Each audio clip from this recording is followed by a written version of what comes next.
Hi, it's Rebecca Whitman, your host of the Balanced, Beautiful, and Abundant show. I'm a top-rated life coach, an international best-selling author, and a multi-passionate entrepreneur. I'm on a mission to help you go from burned out to balanced, beautiful, and abundant.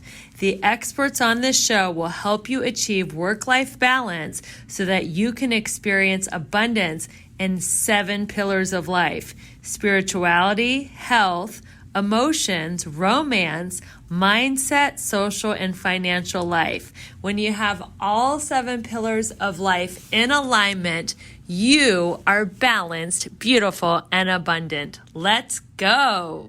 Hi, Petia. Welcome to the Balanced, Beautiful, and Abundant show. So excited to be here, Rebecca. We talked like a few months ago, and I'm like, we gotta keep this going. I know. Well, we have been in conversation about getting you on the show for I feel like it's been 8 months. So now we're friends because we have an 8-month friendship behind us. And I'm so excited to finally be on your show. And I know I was on your beautiful show, Unapologetically Abundant. It just came out today. So we are just lifting each other up and supporting each other with our abundance goals. And it is amazing. So everyone else, welcome to the Balanced, Beautiful, and Abundant show. I am your host, Rebecca Whitman. We are taking you from burned out to balanced, beautiful, and abundant. And today we have a very special guest. Her name is Petia Kolibova, and she is an abundance and light activation coach. Through subconscious work as a certified breathwork, reiki, NLP, and human design practitioner, she leads 7-figure clients to their next level in life and in business. Petia hosts international retreats and the wonderful Unapologetically Abundant podcast. So, Petia, how did you get to be an abundance and activation coach? Tell us a little about your origin story. Absolutely. And I feel like, I don't know if it's in everyone's journey, but I feel like very often we get to experience the contrast, like living in a scarcity and seeing what you don't want, and experiencing what you don't want in your life, so you can really see okay, I am here for something else. I am here for something more. And that was my experience because I was raised and born in Czech Republic in a very small town. And there was a lot of scarcity. And when I say scarcity, it's not a poverty, right? Poverty is a different level. You can be the richest person in the world and still feel scarcity. Right. What I've experienced is growing up, not enough time, not enough attention, not enough love. And that led me to feel that no matter what I do, it's never enough, which as a little girl, it made me think I am not enough. So I experienced all these dark moments and experiences like self-harm, eating disorder, attempt of suicide, toxic relationship, running away from home, from my abusive stepfather, that deep inside, I always knew there must be more to life. Because it didn't make sense to me, how can we come here, be born, work hard, have 2.5 kids, get married, living for a weekend, and then that's it? It just didn't make sense to me. And it's interesting, Rebecca, because I always felt different. And I was thinking that different is bad because different makes us not belong, not fit. And it was just recently, a couple of years ago, when I realized, wow, I came here to be different because I am different, and different is good. Because if we're all the same, right? How can we thrive? How can we expand and evolve and grow? And I feel like it just really hit me that being unique and different is a good thing. So people can really relate to us. And I learned also in my life and business that I'm not for everyone. And I'm in a stage in my life that I'm not intending to be. I am very selective about who do I say yes to in my life? Who do I say yes to in my life? And I feel like when I became selective, when I became unapologetic, that's when I started to create the abundance. because we are so very often comparing ourselves with others, trying to be like everybody else. And we got to realize, like, you came here to be you. And when you are you in your own unique way, unapologetically, that's the only way you can create abundance and bliss in your life, because you're being true to your blueprint instead of being like, the Sally, out there who is making the money. It's so like life-giving to me to see what I was able to overcome and create, and now teaching it to other women, because like my husband thinks I'm pretty cool, which I believe, and I'm not that special. It's not like, like I have a secret and I can do it and no one else. Something that inspired me on my journey and other successful women is to see like, wow, if she can do it, I can do it. And now that I'm telling other women, like, hey, if this girl with unpronounceable name from very small town in Czech Republic can do it, why not you, and why not now? I love that. Absolutely. Why not you? Why not now? And you are teaching women your journey, and you're literally giving them a roadmap, which is so beautiful.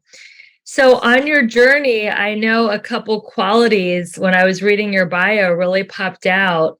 And one, you just talked about authenticity, being unapologetically authentic. And when you are unapologetically authentic, like you say, the people who resonate, they come closer and you attract them. And the people who do not resonate, you repel them. And when we're younger, we're people pleasers, right? Yeah. We want everybody to love us and everybody to think we're great. But as we get more mature emotionally and spiritually, we don't want everyone. So can you speak into that a little bit more, Petia? Why is it so important to be unapologetically authentic? It's such a great question, Rebecca, and thank you for the recognition, because I feel like when we are growing up as little kids, it's a matter of survivor, right? It's the people pleasing. It's like, oh, I got to learn what to do so my parents feed me, so they pay me attention.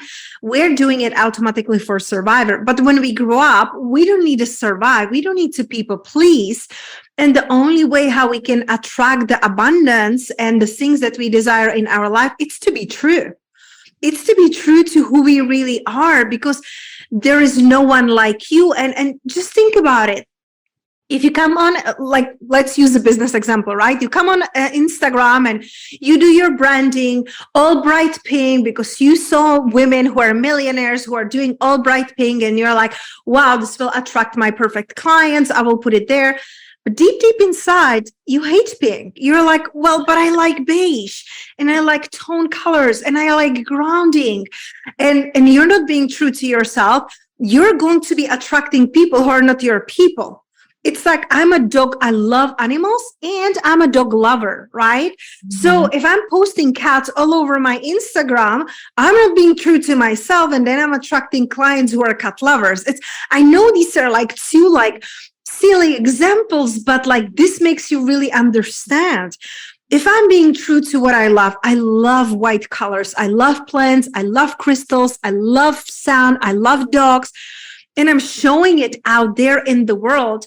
I'm attracting people who are resonating in the same vibration and who are going to be easy to work with, who are going to be, for me, like the joy bringers. And it's so beautiful when you can really surround yourself with people who you don't need to explain yourself, who you can be true to yourself. And it's something that we get to work on, because again, when we are little kids, we do anything and everything to people please for survivor, but we keep it like locked in our mind, like, oh, this is what I have to do. And we take it to our relationships, to our business, to our career, to our health. Like, even think about the influence of the health, because I feel like the more we are taking care of our body, the purer our vessel is, the more abundance we can attract. If your body is overflowing with toxins and chemicals, like, how do you want to be magnetic to people, opportunities, and abundance and beauty in your life? So it's like so many little aspects, but you got to be true to you. What is true to you doesn't have to be true to me. And that means You're a great coach for someone, Rebecca, and I'm not. Another way around, right? So owning who you are, it's going to bring ease into your life because you don't have to pretend. Wearing masks, it's so heavy. I've done it for most of my life, for decades. Chameleon, people pleasing, wearing masks, being whoever I needed to be in whatever environment I was, trying to fit, trying to do things that I felt that will make me happy and successful. And it didn't. So it's just like, understand there is your unique way how you will do things. And even when I work with women, I love that you said, like, you know, I'm sharing a blueprint with them, but not mine. I am bringing them back to their blueprint, to their truth, you know, because I have many different clients and they have a different goals and desires, different backgrounds. So we work on the generational healing for them so they can create world-changing abundance. It's not Petia's ways. I bring them back so they can remember, so they can embody their own unique way. And that's beautiful because just think about it, like how often we are trying to like find and hire people who are where we want to be. And we're like, well, fix me. Something is wrong with me. I'm doing something wrong. Well, you're not. Just stop repeating what everybody else is doing and find your own way, what really lights you up. And then you bring strategies. It's not the other way around. You cannot bring strategies and steps into your life, how everybody else is doing things, and then expect to be happy. You first get to know yourself. You first know what is true to you, and then we build the strategies around it. So true. Another one of the qualities that you mentioned in your bio is very important, and this makes sense why you love dogs. I'm a dog person too. Why is loyalty such an important theme in your life? You're so brilliant, Rebecca. I love how you like put it all in. I was like, where is she going with the love for dogs? I'm like, my dog is cute, but what does she has to do with my business? Yeah, you are so right. So the thing is that years ago, when I was working with, with my mentor, we were working on my core values, because what I realized is that there is this saying, like, if you don't stand up for something, you fall for everything. And that was me. That was Petia, like falling for everything. And then I was just like burnout, frustrated, miserable, sick, you know. And my mentor helps me to create my core values, to see what is non-negotiable for me in my life. What do I really need in my life? So I look at the things that I didn't like in my life. I look at the things that were painful for me. Like my ex-husband, my ex-boyfriends, they were cheating on me. So if I know I don't want a cheater, if I know that I don't like, I hate infidelity, right? I stand for loyalty and monogamy. So this is something that I'm bringing into everything I'm doing. Loyalty to my clients, loyalty to my team members, loyalty to my husband, my family, my friends. And of course, like sometimes we grow and expand and we don't match anymore. I get that. But it's different than cheating on someone or lying to someone and not being truthful versus like really facing the uncomfortable, like realities. So for me, this is really important. And I feel like I'm also doing my business a little differently. And it's interesting because a couple months ago, we created a post for my Instagram because last year, I had 3 people who I worked with, like, what I outsourced the companies, 3 different companies that I worked with for some of them several years, some of them for a year. They emailed me. They're like, hey, this and this change independently, they have nothing to do with each other. But they email me and they're like, hey, like we changed the CEO, we changed our system, blah, blah, blah. We're raising your prices. And I'm like, no, you're not. And the thing is that you gotta reward the loyalty. And with one of the company, I left them because like my team started to do what they were doing for me, so I didn't need them. The other member that I work with, we were working together for almost 4 years, and they hire someone who told them you should raise prices for all of your clients. I'm like, after 4 years and after me sending you referrals, do you really want to do this? And she was like, you know what, screw it. No, I love working with you, whatever. And the third person got so upset that we made a post on Instagram. Listen, we didn't tag anyone. We just share our experience, how we do business. She got so upset. She blocked me, stopped talking about me, sent me three pages long, email, how bad we were and how we took advantage of her. But she never spoke about the things she felt. And, so it was just wow, there's a lack of communication, learning the lesson. But the thing is that I told all of them, I'm like, what I do with my business. For example, I have a client who works with me for over 3 years now. She still pays the same price. She pays 4 times less than my newest clients. But the thing is that there is a loyalty. She works one-on-one with me. She comes to all of my retreats, Why would I be okay, let's raise your price? The people who come to me who are new, they are paying the new price. That's how I do business. Nobody has to do it that way. But that's how I reflect that I truly appreciate loyalty. And that also gives advantage to my clients. Hey, if I'm loyal and I want to keep growing with Petia, I'm not going to take a 1-month break because I want to do nothing, or because if something happens in a family. I have a client who her mom just passed away, 2 days ago, or I have a client who was really sick for 2 months. She couldn't even talk. It's different. Mm-hmm. But when you are well, I feel I just want to take a break and go and use the money for vacation. I'm like, okay, you come back and you pay the new price. I totally agree. I have a client that she was my first client, and she's been my client for 2 or 3 years. I've lost track since 21, so 2 years, and I haven't raised her prices, and I'm not going to, because she's my oldest client. So yeah. I think loyalty is so great. What are your non-negotiables when it comes to your personal life, your friendship, and your business? And I love that you talked about contrast, because we know that Abraham Hicks talks about the contrast is experiencing what we don't want, mm-hmm. and that makes what we do want more clear to us. Mm-hmm. So what are some of your non-negotiables that you've learned from the pain, the eating disorder, the toxic relationships, the, burnout, and the hustle and grind masculine way of doing things? Mm-hmm. So just to make it simple, my non-negotiable core values are loyalty, generosity, and growth. Mm-hmm. And those 3 are reflected in all of the areas of my life, whether it's my business, whether it's my personal life.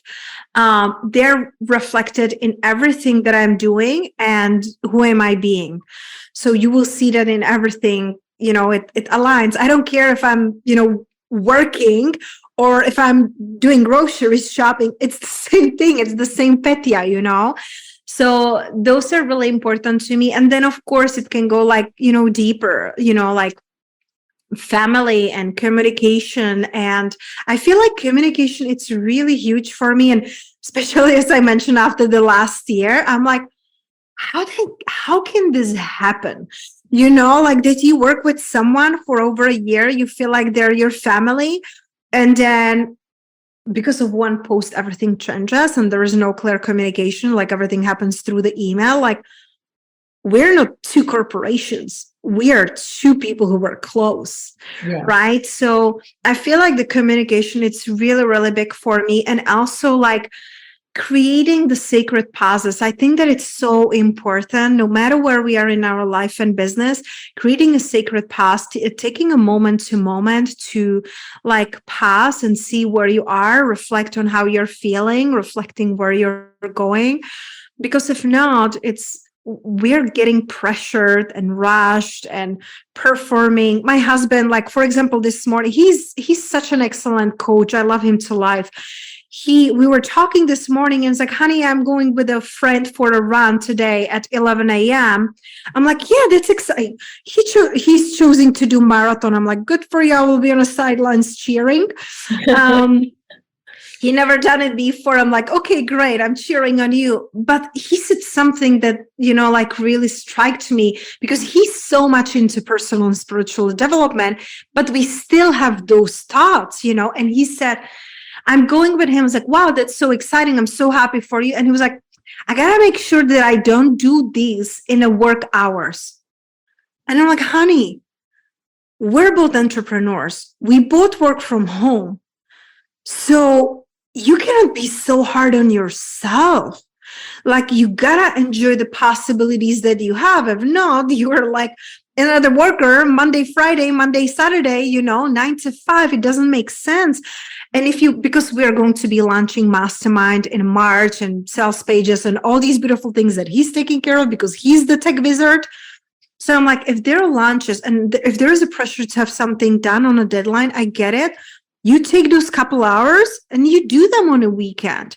But I feel like we can be so hard on ourselves, and we can put like artificial pressure, like, oh, it has to be done, or really. So taking a pause, taking a moment, being really honest about where you are, who you are. And for me, especially now, especially as a woman, being very compassionate. Mm-hmm. Because there are seasons in our lives, in our health, in our development and growth, in our businesses. I feel different than I felt a year ago, right? I feel different than when I started my business 6 years ago. The strategies and how I do things are different. And if we try to force ourselves to just like go and do, we're not going to be fulfilled. And then you're like, well, why am I even doing this? I totally agree. I feel like people talk a lot about a scarcity and abundance mindset around money and around love, but I would love to explore with you, Petia, a scarcity and abundance mindset around time. Because what your husband was expressing to you today is scarcity, abundance, a scarcity mindset around time. But the whole reason why people want to be entrepreneurs is they want to feel time freedom, but we're so trained by our culture to go to school. We show up in the morning, we leave in the afternoon, and then a job. We have to work Monday through Friday. We can't work on the weekends. So that's our playtime. Like, how can you help people with this scarcity mindset around their time? Such a brilliant question, Rebecca, and I love your bringing it up. And I feel like it's really important to like focus on knowing when is the time to go. That's when we step into our masculine and we are doing things and, providing and creating. And when is the time to flow? When we're in our feminine, when we're in our playful, when we're in our chaotic, when we are unstructured, when we are just being present and receptive. Because the thing is that's like people like, oh, I want more clients. I want more money. I want, more. I want to find a love. But the thing is that if you keep feeling under pressure and rushed, you're not in a place to receive. And it's so fascinating, because again, this is just a belief and, you can always change that. And the thing is that I saw in my life and in my business, my experience, my belief, you don't have to buy into it. But when I relax, when I soften, that's when I receive. That's when I receive the unexpected money. Like I have, for example, there are some backed up payments from our business or checks. They're supposed to come in the mail. When you're waiting for it, it's like, where is it? Where is it? And then it's like, you forgot about it, or you release it, you distract yourself or do something else, then it comes. So I feel like, well, one time it's a human construct, right? That's what we created. And I feel like it's so important to understand that you gotta create the space when you can be in your feminine, when you can be in your masculine. That is for women and men. You got to know when is the time to go and do things and create things. And also understanding you have a different rhythms. Like my husband, like just talking about a little bit human design, my husband is manifesting generator. He loves multitasking. He loves keeping himself busy, doing 10 things at the same time. I love starting my day at 10, 11 a.m. and be done at 2, 3 p.m. And normally I work 2, 3 days a week. Now that we are launching and creating content and brainstorming with our team, we do work like 4 or 5 days a week, but it's just a couple hours. But it's just understanding this is a season. Mm-hmm. And you create your own time, it's for you. Like, I always think when I will be 90 in my, I don't want to say deathbed, right? But when I'm like leaving this plane, am I going to regret that I didn't send another email? Am I going to regret that I didn't create one more course or one more retreat? Or will I regret that I didn't cuddle my dog, that I didn't have fun with my husband or our future kids? It's about the experiences. It's about how you're feeling. It's like, for me, it's important to achieve these things, to be seen and heard by others, because I know I'm here to impact and inspire, but I'm not going to put that in a first place. I'm going to put feeling good in my family always in a first place, because when I feel good, when I prioritize joy and love and fulfillment, I can help so many more people in such a shorter period of time, because I become magnetic. So instead of me trying to chase clients and doing all the right things, I'm on a podcast and someone hears me and they're so magnetized to what I'm saying. And it's so fascinating, because I ask my new clients, like, how did you find me? And like, what made you want to work with me? And they're like, usually it's podcast or Instagram, but they're like, I don't know. I just felt the pull. Mm-hmm. It's not like, oh, you said I will make 10K a month. It wasn't that I told them I will give them strategies for business or call in the love of their life. It was the way I make them feel. And I believe Maya Angelou said it. Doesn't matter what you do. Doesn't matter what you say. People won't remember. They will remember how you make them feel. So First you got to feel good, and then you can attract good. Yes, because if you're not feeling good, if you are burned out, overwhelmed, drained, and depleted, you could be doing all the strategy right.